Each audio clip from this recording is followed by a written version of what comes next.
Құрметті көрермен, құрметті тыңдарман, баршаңызға қайырлы күн. Алтындай уақыттарыңызды бөліп келгендеріңізге рахмет сіздерге. 1991 жылдың қыркүйек айында осы Ақмолада алғашқы қазақ музыка мектебі өнерлі балаларға өз есігін айқара ашты. Бір қарағанда, енді қарапайым жай ғана оқу жылының басталуы.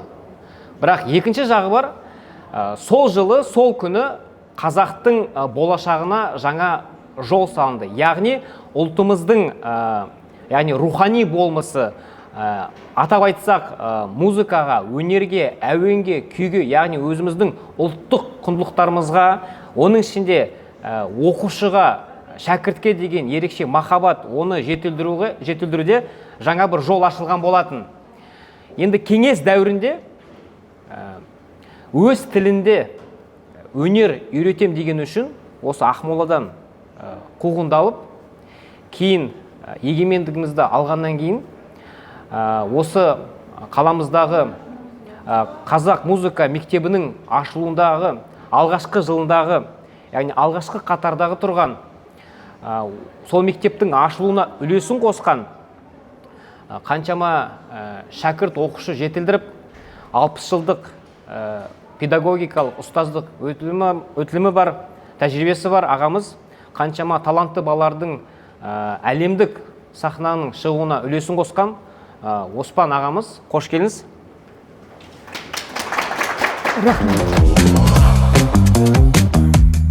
Енді әдеттегідей біздің бірінші сұрағымыз бір ауыз сөз өзіңіз жайлы таныстырып кетсеңіз. Ассалаумағалейкум, ардақты Алаштың ертеңі, Алаштың болашағы, Алаштың үміті, азаматтар, азаматшалар. Мінекей кеше ғана Астанамыздың туған күнін дүрлетіп тойлап, оның алдында домбыра күнін тойлап, еліміз үлкен бақытқа, егемендіктің арқасында жетіп жатыр. Менің бір қуанып отырған жағдайым сіздерді көріп, өте қуанып отырмын. Неге десеңіздер, менің бауырларымның алдында отырып, сіздердің алдарыңызда ана тілінде армансыз сөйлей алатын мүмкіншілік болғаныма Аллаға мыңда бір шүкіршілік. Мен өзім туралы айтсам, осы бұрынғы Ақмола, одан кейін Целиноград қаласының дәл жанында Целиноград районы деген район бар. Оның Ақмол деген қазір районның орталығы бар. Сол орталықтың жанында үлкен Жалаңаш көлінің арғы бетінде Жаңа жол деген шағын ғана қазақ ауылынан кіндігім танып, сол жерде туғанмын. Сол жерде өсіп, ата-әжемнің, әке-шешемнің, туған туыстарымның, бауырларымның жанында болып, 8 жыл оқып мектебімді бітірдім. 8 жылдық. Одан кейін арман жетегінде осы Целиноград қаласына келіп, ол кезде Жаңғыз қазақ орта мектебі, Жамбыл Жабаев атындағы мектептің 9-шы, 10-шы, 11-ші сыныптарын оқып бітірдім. Қысқаша менің өмірбаяным осындай ғана. Мен қарапайым мұғаліммін. Сол сіздердің алдарыңызға келіп отырып, мен үшін үлкен бақыт. Оспан аға, жалпы енді біз әрі қарай осылай сізбен танысып жатамыз, және де біздің әріптестеріміз сұрақтар болса, осылай өз сұрақтарын қоятын болады. Енді музыкаға деген махаббат қайдан пайда болды? Қазақ музыка мектебін ашуға деген қайдан талпыныс, қайдан мақсат, не себепті қазақ осы музыка мектебін ашуға сіздің бір арманыңыз болды? Неден туындады ол? Бірінші, кім болмасын өмірге келген әрбір пенде, бірінші, әлхамдулилlah, ардақты ананың ақ сүтінен, ата-ананың аялап өскен уақытында өмірде мен өмірдің қызын көрсем деп талаптанады. Мен де сондай талаптанған баланың бірі болдым. Жасымнан өнерді жақсы көрдім. Және өнерді үйренуге бірінші себеп, екінші ұстаз дейді. Сіздердің, мен мақтанатым, сіздер бәріңіз ұстазсыздар.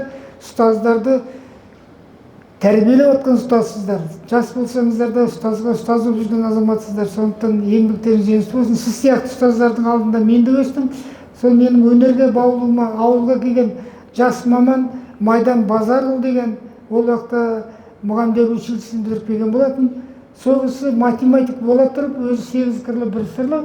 Сол бізді өнерге, тек қана өнерге емес, спортқа, сурет салуға, ағаш шеберлігі, бірнеше мамандықты жаңғыз өзі оқушыларға, ауылдың балаларына үйретті. Соның бірі менмін. Сол бірінші сол ұстаздарыма мен алғысымды білдіремін. Екінші, Алла тағала маған берген кішкене қабілеті бар шығар. Бала кезімнен өнерді жақсы көріп өстім. Ал енді музыка мектебін ашуға себеп болған, әрине арман жетектеп 11 бітіргеннен кейін қайда барасың деген сұрақ пайда болды. Мені облыстық білім басқармасы Алматыға журналистік мамандығына жолдама берді. Бірақ соған қарамай ауданымыздың оқу бөлімінің бастығы Жакош Калиев деген марқұм ағамыз болды. Сол Зав районында болып тұрған кезде қыркүйектің 7 күні ауылда аралап мектептердің жаңа оқушыны аралап жүргенде біздің мектепке келе қалды. Ол кісі келгенде мен 11-ші бітірген оқушы баламын. Мен ауылдағы балаларға домбыра үйретіп отқан дәл үстінде қалды. Менің бағыма деп айтуға болады. Сол кісі келеді, сәлем бердік. Сосын ол кісі мектепті өзі тәртіп бойынша аралап шықты, жаңа оқу жылына қалай дайындық екен. Сосын акті залына қайдан бізге келіп, менің ал кәне бізге бір гитаршы деп істеді. Сосын біз ансамбльмен 15 шақты ма оқушы отырғанбыз. Сол бір күй ойнап бердік. Сосын тұрып айтты, Осман қалқам, сен қайда барасың дейді. Енді ол кісі біліп тұр, мен 11 бітірдім. Мен айттым, ағай осылайсынан маған жолдама Алматыға журналистика берді. Сосын тұрып айтты, қалқам, сен журналистиканы қайтесің, сенің мен білетін қабілетін, сен ұстаз қабілетін бар екенін мен білемін, сен осы ұстаз болсайшы деді маған. Сосын мектептің директорының орынбасары жаңа біздің жетекші Майдан базарынан айтты, мына баланы неге мектепке сендер әңгіме сабақ беріп алмайсыңдар деді. Сосын маған кісі айтты, қалай? Ешқандай білімі жоқ, 11 жағынан бітіріп. Міне сіздерге өтірік, маған бірінші Құдай, екінші сол кісінің арқасында сол жерде маған өтініш жаздырып, 11 сыныпта балаға өтініштің басын өзі жолда қол несін қойып, бүгіннен бастап осы мектепке сен ән-күй сабағын және сурет сабағын мұғалім болсын. Міне Құдайдың. Содан бастап жаңа бір сөзін айтып қалды, 60 жыл мен биыл маған. Міне Құдай, жаңағы жақсы адамның жанында Алла тағала кездессе өзі солай болады екен. Одан кейін бір жылдан кейін мен Пиринс музыканың факультетіне түстім. Онда мен ұстазым Сайлау Боранбаев деген декан болдым. Содан 71 жыл институт бітіргеннен кейін әрмағынтайым сұрақтарын жауап бердім. Міне енді музыка мектебін ашуға себеп болғандай. Содан мені жолдамамен Қорғалжын ауданына, ол жақта жолдамамен жіберді. Мен Қорғалжын ауданына жібердім. Мен Қорғалжын ауданына барып, балалар музыка мектебінде директордың орынбасары болдым және домбырадан сабақ бердім. Енді мына сіздерге ғажап, мынаны қараңыздар. Қазақтың талантты балаларын біз музыка мектебіне аламыз. Музыка мектебіне балалар түседі, бірақ сольфеджио, музыкалық литература деген таза қазақтың балалары орысша оқиды. Содан қазақтың балалары орысша түсінбейді, сольфеджио не екенін, ол түгіл орысша оқитын балалар өз әлем түсінеді. Содан бір екінші класстан бала, талантты бала жылап тастап кетеді. Сонда мен армандайтын, мына қазақтың балаларын қалай біз қазақша таза оқытып, осы балаларды тәлім-тәрбие беремін. Міне мен арманым осыдан басталған. Ал енді тың игеру жылдары ғой, тың игеру жылдары өзіміз білетін ағайынды қазақ мектебі жабылу үстінде, көбінен орыс мектептер ашылып жатыр. Жалпы қазақтың былай айтқан өзіміздің ұлттық болмысымыз өшіп тұрған кез, яғни өшіп, кәдімгідей руханиятымыз сәл азайған жылдарда. Енді соған қарамастан сіз сияқты көздерінде оты бар жастар осы қазақтың, яғни ұлттық болмысымызды сақтап қалуға барынша үлес қосты, еңбек етті. Енді сол жылдары енді мектептің ашылуына бір енді өзіңіз арманыңызды жаңа бар екен айтып кеттіңіз, енді соған барынша жұмыс жасадыңыз, бірақ сол кезде енді біраз қиындықтар болды. Соның салдары қандай болды? Қиындық өте көп болды. Мен балалар музыка мектебінің директорының орынбасары болып жүрген уақытта аудандық атқару комитетінің бірінші хатшысы Шабатов Әділхан Кежебаев деген ағамыз маған үлкен үміт артып, аудандық мәдениет бөлімін басқаруға қызметке ауыстырды. Мен аудандық мәдениет бөлімін басқара жүріп, 82 жылы ұмытпасам Таллин қаласындағы бүкіл одақтық ғылыми практикалық конференцияға қатыстым. Сол Таллин қаласында бір жұма болдық. Бос уақытымда Таллин қаласындағы балдар музыка мектебінің жүрегімен концертімен мәдениет саласында жүрсем де мектепке тартып тұрады ғой. Музыка мектебін іздеп тауып алдым. Барсам музыка мектебінде барлық балалар тек қана эстон тілінде оқиды. Эстон тілінде. Эстон тілінде. Енді бұл Таллин Эстония ғой. Неге менің Қазақстанымда, менің Қорғалжын ауданында, таза қазақ ауданында мен орысша бере алмай деген арман мені. Одан кейін 83 жылы мен Киевта, Украинада болдым. Тоже бүкілодақтық конференцияға қатыстым. Ол уақытта Украина, Киев қаласының балалар музыка мектебін тауып алсам, онда бәрі украин тілінде оқиды. Мен мына тұрған Қорғалжын ауданында қазақ. Міне осы арман мені жетелеп, ақыр сол арманыма мен жетуге Алла жолымды ашты. Енді сұрағыңа тез бітіріп тастау үшін 90 жылы Қызылорда қаласында республикалық Елмай деген ғылыми практика өтті. Сол практикаға Целиноград қаласынан 2 адам шақырылды. Біреуі мен, Жамбыл мектебінің директорының орынбасары, екінші музыкант жігіт бардық. Енді Целиноградта көздеріңе елестетіңіздер, біз қазақша сөйлеу армандап жүретін қалада Қызылорда бар ма осында біреулер? Қызылорданың аэропорттан түскен уақытта бізді күтіп алды. Түскеннен бізді қазақша сөйлеп, қазақша күтіп алды мектептің директоры. 3 күн бойы бүкіл іс-шара тек қана қазақ тілі. Міне Целиноград қаласында жүрген менің арманым, бірінші арманым сол қазақ тілінде тыңдап, қазақ тілінде айтатын. Ақыр сол жиналысқа сіздер білмейтін шығарсыздар, Шәмші Капаевна Беркінбаева деген зам министр болған ол уақытта. Сол кісі 4 күн бойы бірге. Менің дағыма қартай, сол кісі 4 күн болды. 3-ші күні айтады, мен мұғалім арқам қозып, риза болғандықтан өлең шығардым. Өлеңнің аты, артынан аты қойды, қазағым дәстүр деген. Соны орындап едім. Соны Шәмші Капаевна Беркінбаева өте риза болып, іс-шарадан кейін менен келіп сұрады. Сіз сияқты мен жаспын, қалқам қайдан келдің деді. Мен айттым, Целиноградтан келдім. Онда қайда сіз мектепте істеймін. Соны тұрып айтты. Сол сәтті пайдаланып, Алла тағала менің аузыма сөз салды. Шәмші Капаевна бір сұрақ сұрауға бола ма деді. Сіз қалай басталды деген, осыдан басталды. Айтуға қалқам деді. Ол жерде ол кісілер мені жанында тұрған зам министрді жанында жүрген басқалар менің көзіммен атып тұр. Не сұрайын деп басын, не уақытын алып тұрсын деген сияқты.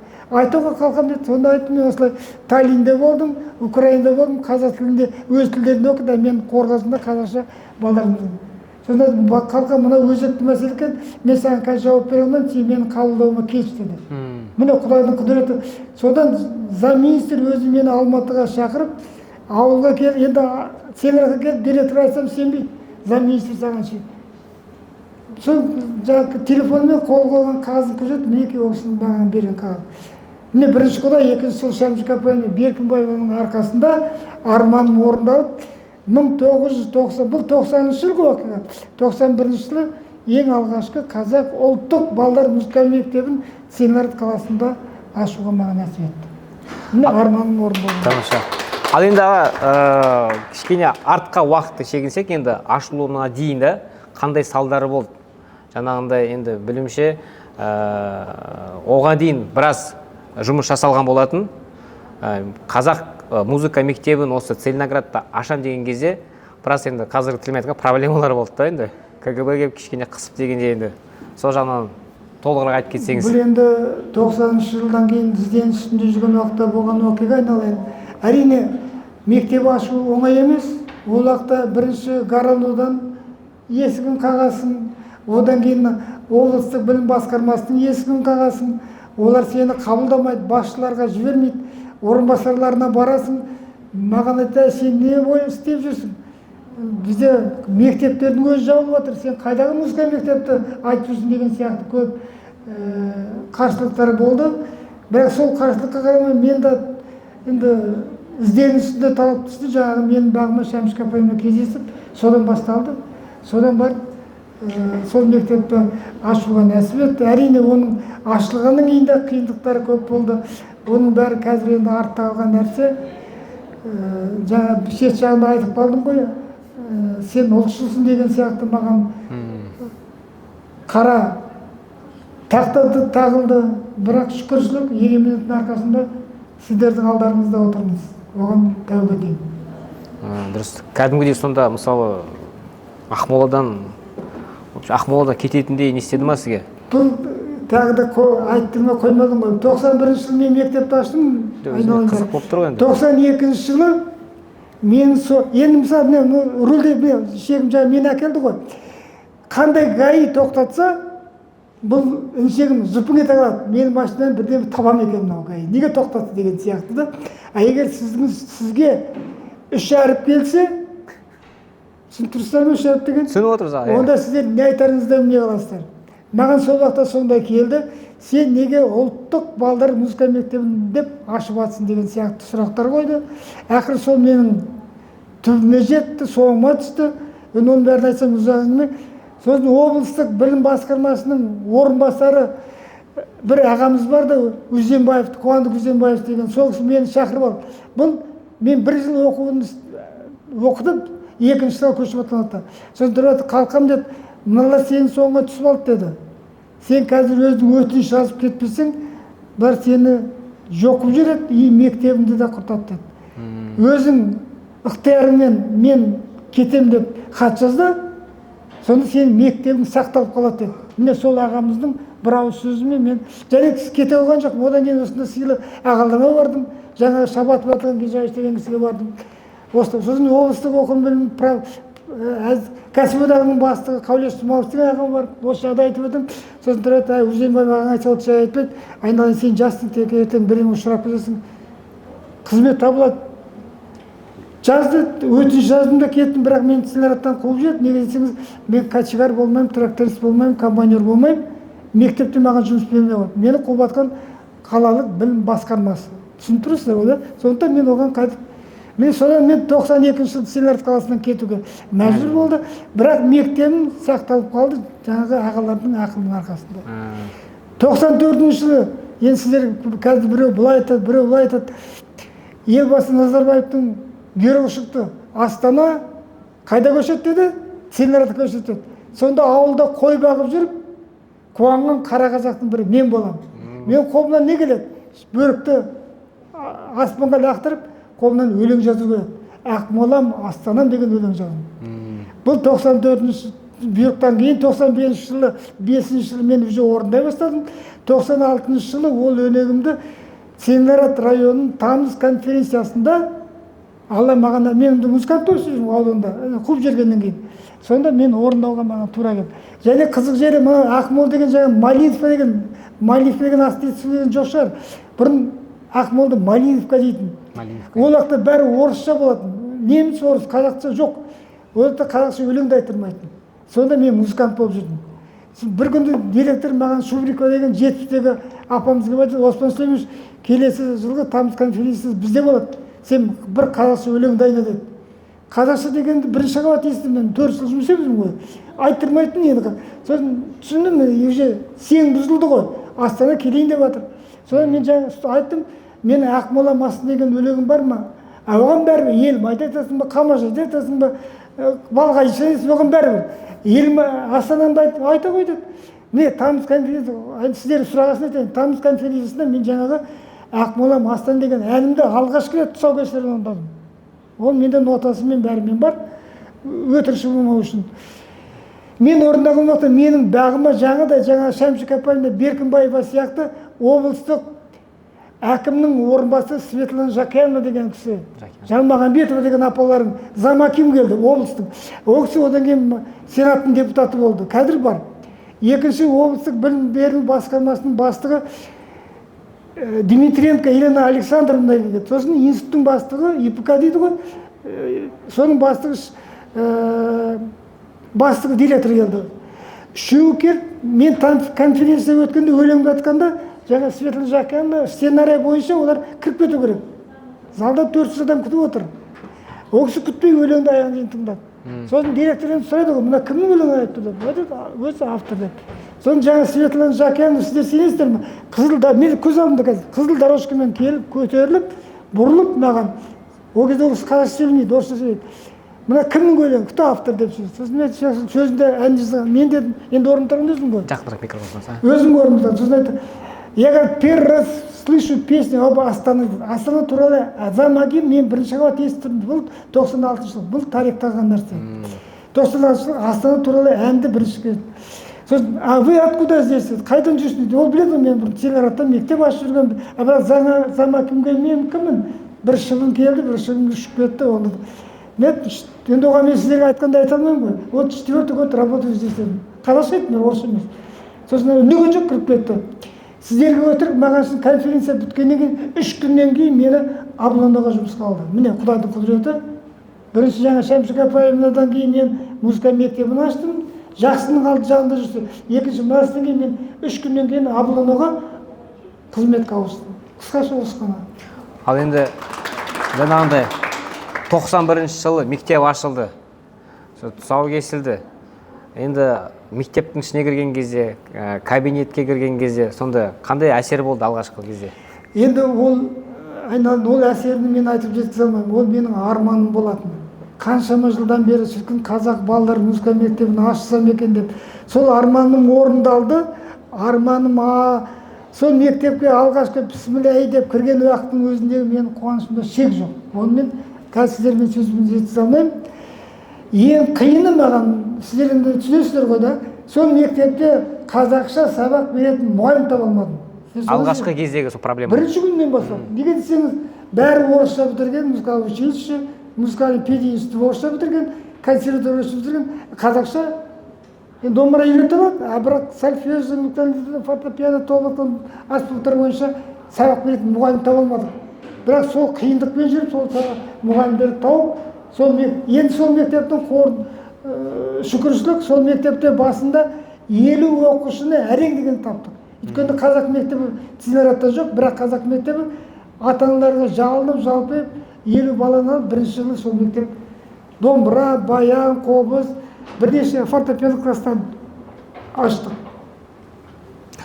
Сұрақтар бар ма? Может, такой фидбэк форматында бізде сұрақ бір жетіп жатыр да, может, сіздерден бір ерекше сұрақтар бар шығар? Сұрақтарыңыз болса айта беріңіздер, әркімге жауап беріп, мен өзі жаңа сөздің басында бастадым. Мен қарапайым мұғаліммін, Аллаға шүкіршілік. Қазір еңбек өтілім тура биыл 60 жылға толайын деп отыр. Ол да Алланың берген маған. Соның жаңағы 66 жылы Жакош Қалиев деген ағамыздың жұмысқа алуына байланысты, сол кісінің көрегендігі деп айтуға болады. Әйтпесе 10 класс бітірген баланы кім алады? Аға, онда былай сұрақ. Неліктен өз арманыңыздан бас тартып? Давай. Менікі больше сұрағымыз не сияқты? Жаңа сіз айтасыз ғой, 90 жылдары жаңа орыс тілімен қиындау болды, көбісі сол тілде ғана деген сияқты. Сізге сазгер ретінде бірінші жақында неде болды? Астана күні болды, кеше. Астана күнінде жаңағы қаншама біздің әртістер шықты. Солардың 85% қазақ тілінде шықты. Одан бұрын бізде басымызда мынандай не ұғым өтті. Тек қана шетелден келсе, басқа тілден айтса, ол өте жақсы, тек қана солай ғана біз білеміз. Солай қабылдайтынбыз. Солай қабылдайтынбыз. Ал қазір Астана ең үлкен мероприятие, 10 мыңнан астам қаншама адам болды, и сол жақта 85% қазақ тілінде нелер жүргізушілер түбегейлі қазақ тілінде жүргізді. Сол мен айтқым келіп жатқан еді, топ чарт деген бар, мысалы үшін өлеңдер тыңдайтын бар ғой, диктофон, радио болсын, не болсын, машинада тыңдайсыз, телефондарыңызда түбегейлі топ десектің бәрі қазақ тілінде ше. Мен айтқым келіп жатқаны сол 30 жылдың ішінде сонда үлкен бізде прогресс бар сияқты. Өзгеріс бар. Өзіңіз қалай сезінесіз, көріне ма қазір дегенімді? Айналайын, өте жақсы сұрақ, және мен түсініп отырмын. 30 жылда мына егемендіктің арқасында біздің қазақ елінде, қазақ жастардың, әсіресе жастардың ортасында үлкен бетбұрыс бар. Ол деген, ол біздің ұлттығымызға, біздің салт дәстүрімізге, біздің әдет ғұрпымызға, біздің өнерімізге деген бетбұрыс өте үлкен, зор. Соған мен Аллаға шүкіршілік қыламын, мен бізге сөйтіп айтып отырамын. Және рас айтасың, қазіргі жастардың көбі, орта жасты актердің барлығысы біздің мен айтқандай ұлттық нақынышымыз, ұлттық өнерімізді биік шыңға көтеріп алды. Соны дәлел мен сен айтып отырған, мен өте оған қуанамын, иманын түсінемін. Осыдан 30 жыл бұрын мен бұрын ойлайтынмын, мен сендер жас кезімде мен сахнада қазақтың балалары ешқашан билей алмайды, ешқашан өлең айта алмайды деп ойлайтынмын. Мен түсінігімде солай болды. Мысалы 1 сағаттық концерт берсе 5-ақ номер қазақша айтыратын. Оны казахский кусок деп айтады бізге, кусок. Және репетиция жасаған ана орыстарды билетіп, мына конгресс қол деген бұрын конгресс деген болған. Дворец сильников деген. Мен соның ішінде барлық жастық шағым өтті. Сонда біз ана бұрышта отырамыз, қашан артынан бір үй тартамыз, бір не айтамыз. Қаншама орыстарды билетіп шығарады. Біз мен шүкіршілік қазір тура енді бір елдің болашағы сендердің қолдарында. Сендер аман болсаңдар, ертең бұдан да әрмен еліміз гүлденеді. Мен соған сенемін. Сіз мындай ұғыммен келісесіз бе? Сазгер ретінде айтады ғой, музыка это мягкий инструмент дейді да, мына. Сен адамға айта алмайсың ғой, сен мына тілде сөйле деп, мысалы, сен былай істе деп, мысалы үшін, это уже дұрыс емес. Бірақ өлеңнің арқасында әрбір тілде жаңағы даже оны қаламайтын адамның өзі мынау маған ұнап тұр, мынау маған әдемі деп алып кетуі мүмкін. Дұрыс. Біздер потом үйреніп кетеміз. Екі мысал айтайын. Біріншіден Димаш. Бәрін бүкіл әлем бағасын шығарып жүрген Димаш, да, қазір жасыратын жоқ. Екінші бір қызық уақиға, бізде Раушан Оразбаева деген қобызшы апаларым бар, мына өнер академиясында жұмыс істейді, қобызшы. Германияның бір дәрігері, жасы 45-тен асқан қыз, дәрігер, психолог. Сол кісі ауырады. Аргонавтың өзіне ем іздейді. Дәрігер өзі немка, және Германияда туған, Қазақстан туған неміз емес. Соның өнерде ноутбуктан бір музыканың дауысын естиді. Мына маған ұнайды дейді, сол түріктердің бір аспап екен. Содан Түркияға звондап, аспапты сатып алып, өз ойнайын десе, ойнай алмайды. Екінші аспапты тауып алады. Үшінші қобызды естиді, қыл қобызды. Қобызды естігенде интернетте отыр, әлі білмейді, Қазақстан не екенін шаруасы жоқ. Содан ол қай жердің аспабы не екенін десе, аты қыл қобыз, ол қайда шығады? Қазақстанда ойнайды. Кім аспабын іздейді ол? Сонда Қытайдағы бір халтурщиктер айтады, мен аспап. Сол қобызын сатып алады да кісі. Германияда қобыз алып, мен ойнайын десе, шықпайды. Саған қобыз дұрыс шықпайды. Не істерін білмей жүрген уақытта жаңағы Раушан Оразбекова деген апаларым, Оразбаева, Австрияға барып концерт, сольный концерт берді қобыздан. Сол Германиядан ұшып барып концертіне қатысады. Жаңағы дәрігер. Ана концерт отырып, ана Раушан 1 сағат концертін тыңдағанда сонда риза болып, артынан Раушанға барады ғой. Бұл болғандық. Сосын айтады, Раушан осылай маған өте ұнады, мен қобыз үйренгім келеді дейді. Раушан түріне немка, түрі европейка, қалай үйренесің? Аспабың жоқ деп сөйлейді. Жоқ, міне аспап бар деп жаңағы Қытайдан алған. Раушан көреді, жоқ, мына аспап дұрыс емес. Өзінің аспабын беріп, қысқаша айтқан сол кісі ақыры қояр да қоймай, іздеген адам қайсы жетті. Іздеген адам жаңа Раушанның соңынан қалмай жүріп, Раушаннан жаңа басқа қобыз сатып алып, ол Алматыда консерватория істеді, Алматыға ұшып келіп, одан кейін Раушанның концерттеріне барып, жұмалап жатып, сол қобызды үйренеді. Енді менің көргенім, осы жаңа айтқан балалар музыка мектебінде Раушан істейтін. Соны есеп беру концертіне жаңа немка Германиядан ұшып, біздің 10 оқушымен бірге отырып қобыз тартады. Сонда мен залда отыр, мен білмеймін ғой. Сосын мына кісі кім? Ойбай сұрамаңыз дейді. Ол кезде директор бұл солай Германиядан Краузе деген әдебиет. Сөйтсем, ақыры сол Крауземен осы жерде кездесу өткізіп, біздің Еврей ұлттық университетінің неміс тіліндегі факультетімен кездестіріп, Егемен Қазақстан бәріне ол кісі туралы мен мақала жаздым. Мінекей, іздеген адам қайсыда соны қоймайды. Краузе деген мен, енді ол істеген үйреніп алды, енді Германияда сол қобызбен кісілерден білді көреді. Қобызбен дейді. Музыка деген сол. Екінші, жаңа шет жағасын айтып өтті, мына Алланың қалауымен мен әлемнің 50 мемлекетіне барып күй тартып келген қазақпын. 50 мемлекетке барып күй тартып келген, ол басқа әңгіме, да, ол бүгін айтылмайтын әңгіме. Сол 50 мемлекеттің 30 мемлекетіне Астана қаласындағы номер 2 балалар музыка мектебінің директоры бола жүріп, армандағам қазақтың талантты, талапты, білімді балаларын шетелге шығарсам екен деп.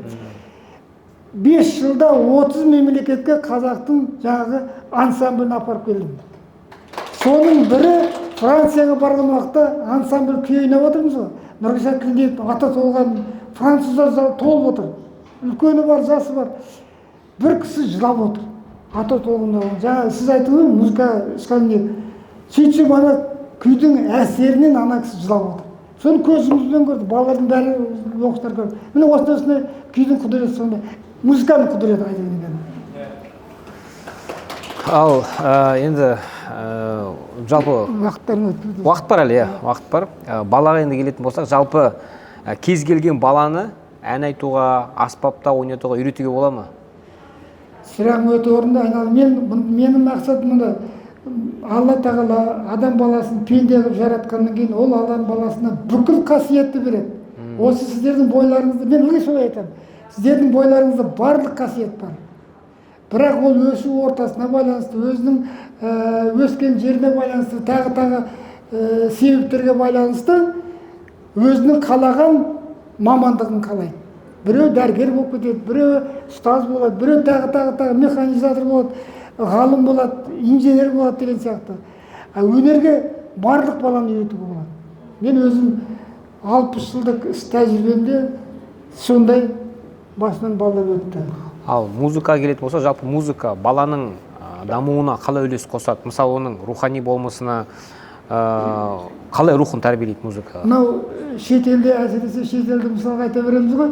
Шетелде көбінесе қай мамандық болмасын, ата-аналар бірінші балаларын өнерге үйретеді. Өнердің ішінде музыкаға баулайды. Негізіңіз музыка деген, мынау өнер деген, бұл адамның бойына бір үлкен күш қуат береді, әсер береді, ынта жігер береді. Сондықтан өнерлі бала әрқашанда өрге өседі деген, осы сіздердің бойларыңызда барлық әртүрлі өнерлеріңіз бар. Сол Алла тағала сіздерге өнерлеріңізді өрге өсіруге нәсіп етсін. Еліміздің мақтанышы болыңыздар, соны айтқым келеді. Әрине, конечно, әрине. Рахмет. Мен сұрағым бар, мен бірінші сынып бітірдім, кішкентай қызым бар. Осы жаңағы сізбен тыңдап отырып, осы ақпарат алып, ойланып қалдым. Сол баламды жаңағы екінші мектепке берсемші деп. Сонда мұнда менің сұрағым бар, как педагог ретінде.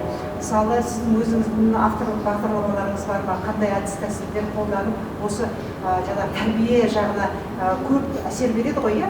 Сол қандай жаңағы неге берейік, баламды қандай неге берсем болады? Қобызға, мысалы, домбыраға ма, аспапқа ма? Сондай бір сұрақты. Соған қосатын, міне осы сұраққа орай, талантты баланы қалай анықтайсыз? Содан уже баланы анықтауға болады ғой. Сен домбыраға бар, сен қобызға бар дегенде ғой. Енді әрине баланың бала кезінен қабілеті өзі ақырын сезіле бастайды. Оны сіздер ұстаздардың алдына барған уақытта ұстаздарыңыз ертең, мен тек қана мен деп айтамын, мен сияқты мыңдаған ұстаздар бар. Мен өзім ол ұстаздардан бір сатыда жоғары емеспін. Мен де сол сияқты ұстаздармын. Сол сияқты ұстаздарымыздың өздері шәкірттерін көрген уақытта жаңа кішкентай баланы бақылайды, оғысының қабілеті ненесігі жаңа. Бірінші енді сіздер бізде ата-ананың тілегі бар, баланың ынтасы бар, және баланың қабілеті бар. Сіздер соған қараңыздар. Сондықтан бірінші ниетіңіз өте дұрыс. Сол ниетіңізге балаңызды берсеңіз, біз қуанамыз. Қай музыка мектебіне, қай өнер мектебіне берсеңіз де, балаңыз ертең елдің жұлдызы болатынын мен сенем. Ол бірінші ниетіңізге байланысты, екінші баланың өзінің талабына байланысты. Сұрағым, жауабым сізге осылай. Ал талантты балалар деген бір қызық уақытта айтайын. 10 жастағы баланы, мен музыка мектебінің директорымын, ол кезде екінші балалар музыка мектебінің директорымын. Әкесі алып келді. Оспан ағай, мына баламызды қараңызшы, қазір 10 жаста, оны өнер академиясына апарам ғой. Айман Мұсақожаевның несіне. Олар тыңдағанда айтқан, бізге оқуға аламыз домбыра класына. Бірақ сіз жылына 101 мың теңге төлейсіз. Ана кісі ашуланды, мен неге төлеймін? Тегін оқитын боламын. Соны тастап, маған бізге еп тұрған. Содан сол баланы біз тыңдадық та, сосын мен бізде Дәурен деген бір мықты дирижеріміз бар, соны шақырып алдым. Сосын айтып, Дәурен, мына баланы тыңдайшы. Тыңдадық, әкесі 10 жасар бала, сіздер сенесіздер ме? Күй шығарып келіп отыр. Ол Абайды, Құрманғазының өзі Атыраудың баласы.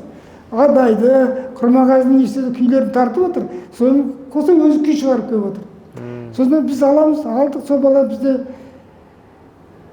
екінші, үшінші оқып жүрді, 10 жасында біз алғаннан кейін енді ол әкесі жазғы күні демалыста Францияға алып кетті баласын.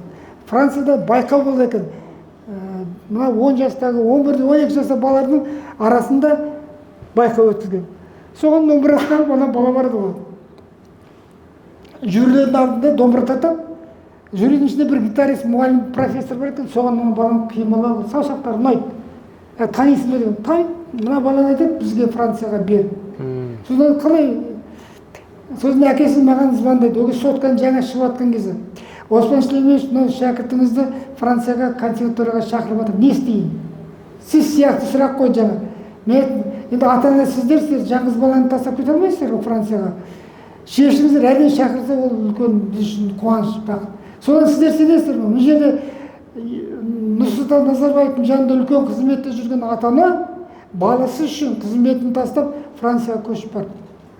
10 класста баласын француздар консерваторияға алып, сол бала консерваторияны бітірді. Ол сол уақытта параллельно менің музыка мектебінде 2 класс оқитын бала сырттан 5 классын бітіріп менің аттестат алды. Осы жерде 11 класс бітіріп орысша 11 бітірген аттестатын алды. Еще Францияда жүріп консерваторияда, еще колледжде. Соны 4 мамандықты бітіріп, сол бала консерваторияда бітірді, сонымен қоса университетін бітірді. Үлкен азамат болды. Қазір ол бала бітіріп келіп Алматыда қызмет істеп жатыр. Музыкант емес, басқа экономика жағынан. Міне баланың қабілеті деген сондай. Алла жолын берсін. Сұрақ береді, қазір бағдар мектептерде бақылауларда, что жаңадан салынған мектептердің барлығында қоңырау ол күй ойналады, трет жарысы. Білемін. Барлық жерде күй ойналады.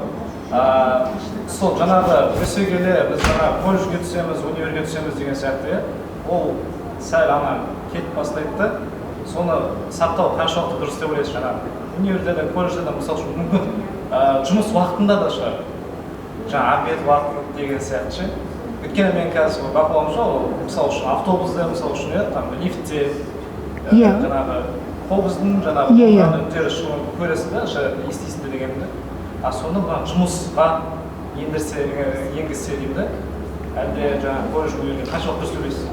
Енді бұл дұрыс емес деп мен айта алмаймын, бірақ ең жақсысы жаңа мектепте алғашқы қоңырауларды біз алғашқы естіген кезде кішкене кісілердің онысын ес, баяғы қоңырауымыз жақсы деген секілді болды. Бірақ заман өзінің ағымына қарата сен сияқты жастарды баулып жатыр. Сіздер қазір күйге деген күйді керек қылмасаңыздар тыңғанақта құлақтарыңыз елеңдеп тұрады. Күйдің аты ол құдірет, күй деген ол құдірет, атамыздың біздің бабамыздан келген. Оның ешқандай артықшылығы жоқ. Әрине енді колледжде күй ойнап жатса, университетте үзілісте күй ойнап жатса, оның ешқандай артықшылығы. Ол енді болашақтың жұмысы. Ол сендер ертең бір ректор бастық болғанда өздерің соны армандарын жеткізесіңдер. Бірақ оның күй тыңдағанның ешқандай оның артықшылығы жоқ. Ол тек сізге рухани байлық береді, болды. Ағылшында Абы деген артист бар, естігеніңіз бар ма? Естіп бар. Абы деген артист бар, ол жатында күй бар ғой, Абайдың күйіне соның текст жазған ғой, соны сөйлетіп берген Адайды. Вообще күйді қаншалық дұрыс деп ойлайсыз, ана сөйлету деген сияқты. Күй деген әлде ол бір музыкалық не ма? Өзінің сөзі бар ғой, сөз дегенде өзінің бір несі бар, жеткіздіру несі бар жоқ. Жеткізеді да саған, жаңағы Ару деген ол айтады, мен 1,5 жыл осы Адайға текстің үстінен жаздым дейді. Енді ол баланың талабы жазсын, ол да бір жаңа бақыт шығар деп ойлаймын, бірақ күйдің аты күйді бәрі Секен Тұрысбековтың мысалғанда Еркін Сылқым, тағы басқа Тәттімбеттің күйлерін естісеңіз, сөзсіз-ақ сіздің жүрегіңіз елжиді. Сондықтан егер бір талантты бала оған сөз жазып, оны кісілер одан сайын жеткізіп жатса, неге деген сұрақ бізде жоқ, талап жазсын.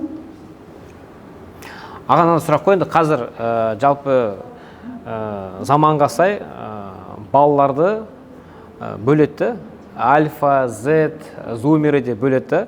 Енді сіздің педагогикалық тәжірибеңізді алатын болсақ, бұрынғы бала мен қазіргі баланың айырмашылығы бар ма? Қандай? Болса да қандай айырмашылықтар? Әрине бұл өте қызық сұрақ. Несімен ерекшеленіп Бұрынғы қалды? балалар деген мысалғанда өздеріңіз көздеріңіз елестетіңіздер мектепте кездеріңізде. Біздің мектепте кезде, енді қазіргі заманның балалар, бұрын біздің ата-аналарымыз айтты, бұлар ақыр заманның балалары деп. Есіңізде ме ондай сөзді? Ақыр заманның балалары деп, біздің уақытымызда да біз айтты, бұлар ақыр заманның балалары деп. Біз бұрынғы аталарымыздан басқаша болдық, әке-шелерімізден. Бізден кейінгілер де сөзді. Енді қазіргі жастар мүлдем басқаша. Мынау дегеніміз бүкіл әлемге, бұрын мен тек қана Семират районын білсем, мына бүкіл Қазақстанды қазір әлемді біліп отыр. Жаңа балаларымыз. Сондықтан заманына қартай, қазір замандар балалар өзгерді әрине. Бірақ баланың аты бала. Қанша айтқанмен ол бала деген елдің мақтанышы.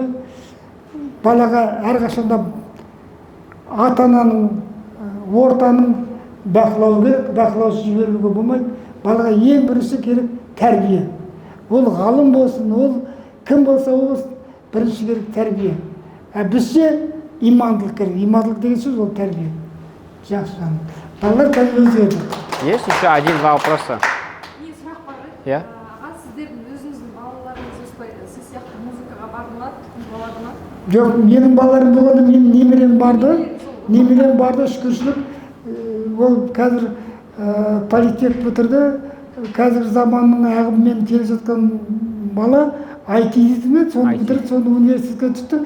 Бірақ өнерді енді ол менің кем ойнамайды.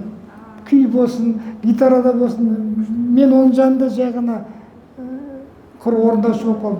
Шүкіршілік. Бірақ өз балаларым ішінде қыз бала музыка школын бітірді. Бірақ ол заманына қарата біз уақытта бәріміз айттық қой, бір үйге бір музыкант жетеді. Біздің де тәтелеріміз дәрігер, емші, мен ұстазбын. Сондықтан екі алып жүрген үш баламыз болған, біреу өмірден өтіп кетті 34 жасында. Одан екі немерем бар, бір шөберем бар, Аллаға шүкіршілік. 6 немеренің атасымын қазір, бір шөберенің. Балдарым екеуі де финансист, экономистер. Бұл балам өзінің бір дүниесі бар. Қыз балам қазір самұрық қазына дейді, сонда істеп жатыр мамандығымен. Сонда шүкіршілік балаларыма, бірақ немерелерім де бар, үмітім бар. Есть еще вопросы? No? Тағы бір сұрақ. Конечно. Творчестволық жаңағы жолыңызда тағы да бір армандарыңыз бар ма? Басында айтып кеттіңіз ба, міне ұлттық қазақ тілінде мектеп ашу арманым еді деп. Енді қазір өзіңіздің біраз тәжірибеңіз бар, тағы да қандай бір армандарыңыз бар ма? Мен қазір сұрағыңыз жауап арман балығына мен өте ризамын. Мен тауып әкеліп, сіздердің алдарыңызда әкеліп, мен үшін үлкен бақыт. Десеңіз, мен жаңа сөздің басында айттым, мен қарапайым мұғалім, ешқандай асып өткен шамалы. Бірақ армансыз адам болмайды. Арман өмір бойы арман болады. Мен қазіргі кейінгі 10 жылда мына зейнеткерлікке шыққаннан бері қоғам қайраткері, осы Астана қаласында, республикада үлкен ғылыми конференциялар өткізіп, соны ұйымдастырып жүрген, ұйытқы жүрген аталарының бірімін. Соның біреуіне ғана тоқталайын. Менің тақырыбым, қазіргі алып отырған ғылыми тақырыбым 28-38 жылдардағы қуғын сүргінге ұшыраған имам Ишан әулие пірадарлардың ұрпақтарымен кездесу өткізіп жатырмын. Жылда өткіземін. Оны неге олай тақырыпты алды дейсіздер ғой? Не десеңіздер, кешегі уақытта біздің тегімізді, біздің ата бабаларымызды кім екенін білдірмеу үшін көп саясат жүрген. Соның бірі сіздердің өздерінің ата бабаларыңызды көзге елестетіңіздер. Көбі өздерінің, сіздердің аталарыңыз, арғы аталарыңыз кім екенін білмейді. Рус рас па деді, руыңды айтпа деді. Оның барлығы біздің тектілігіміз екен. Сіздердің әрқайсыларың өз руларыңызды білсеңіздер, әрқайсы өздерінің аты тектеріңізді білсеңіздер, одан сіздер ешқандай жаманшылық көрмейсіздер. Және қазақтың ең үлкен бір қасиеті тілі.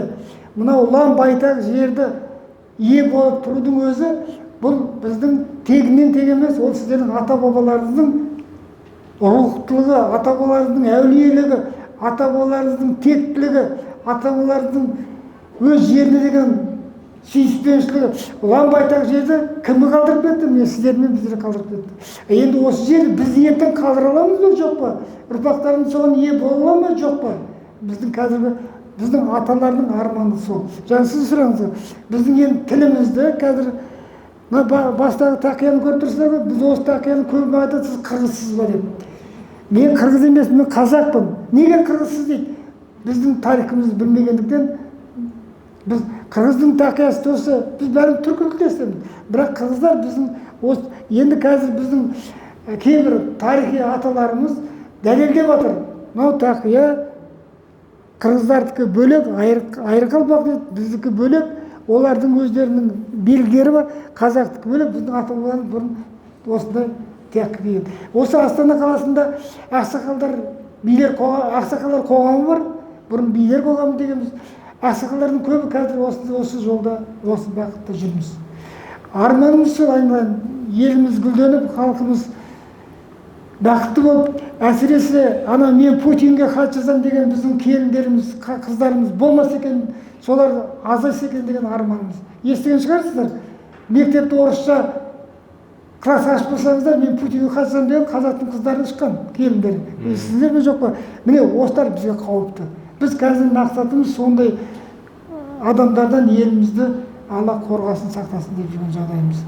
Менің арманым сол, бірнеше кітаптың авторымын.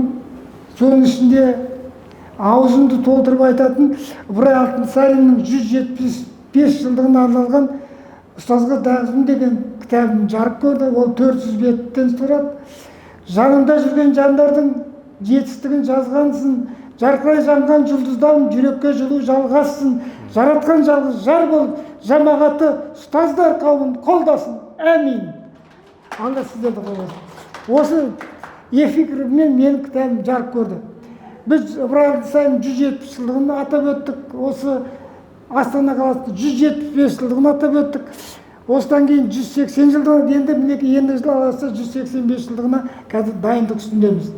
Менің мақсатым, менің жанымда жүрген, мен өзімді айтпаймын, мен жүрген ұстаздардың жақсылығын, мына азамат қазір Арман біздей Астананың мықты азаматтарын шақырып кездесу өткіздің ғой, бұл үлкен сауабыз, ел білсін деп. Менің арманым, менің жанымда жүрген әріптестерім ел білсін деп, мен жаңағыдай дүние жасап жүрген. Менің арманым соларды шығару.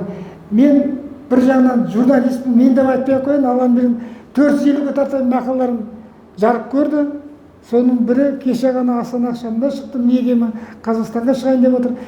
Ол не? Ол мен жанымда жүрген әріптестерімнің жақсылықтарын, өткізіп жатқан іс-шараларын бүгін елге жеткізу мақсат. Енді соңғы сұрақ, енді қазіргі жас педагогқа 3 кеңес, қандай 3 кеңес бередіңіз жас мұғалімге? Бірінші кеңесім, ең бірінші кім болсаң да, ол бірінші денсаулығыңды ойла. Бірінші міндет денсаулық. Екінші ізден, ерінбе, білім, сені қайда барсаң да білім жоғары шығарады. Екінші. Үшінші, ұстаз болсаң, шәкіртке деген махаббатың өте терең болсын. Сол шәкіртке деген махаббатың сені биік қырларға шығарады. Рахмет.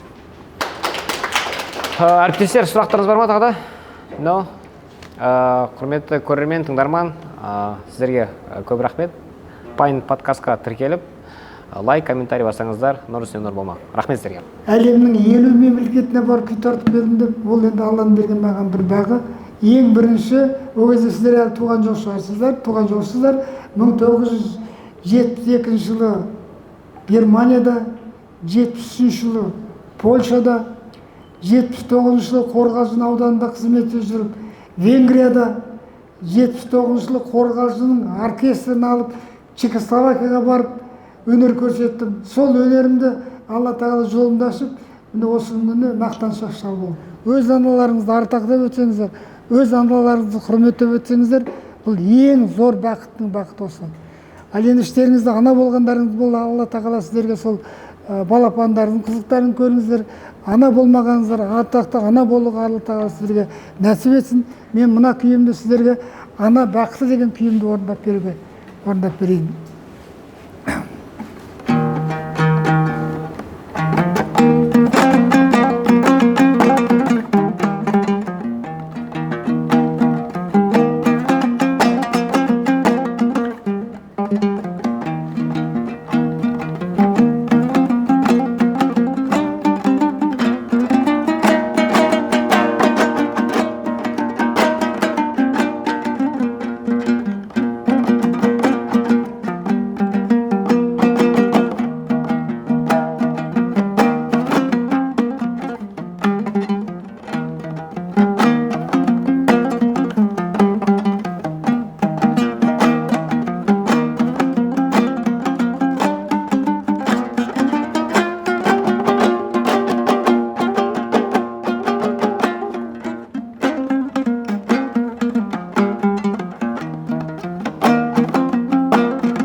маған Алланың берген тағы бір жақсылығы, бәріңіз білесіздер, әлемге танымал Нұрғиса Тілейін деп аталарыңыздың алдынан бір ай дәріс алдық.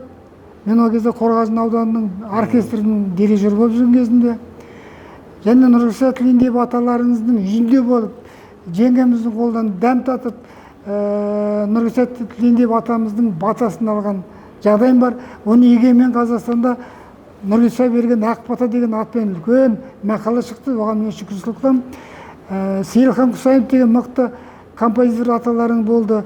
Сол кісілерден менің ұстаздарым болды. Сонда ардақты ұстаздарымды мен әрқашанда құрметтеймін. Жаңа Сәуле Боранбаева деп айтып өттім, Майдан Базарұлы деді. Сондықтан неге мен сіздер өз ұстаздарыңызды осылай құрметтеп, сіздерді де ертең шәкірттеріңіз осылай құрметтеп өтсе екен деген мен тілекпен бітіргім келеді. Рахмет.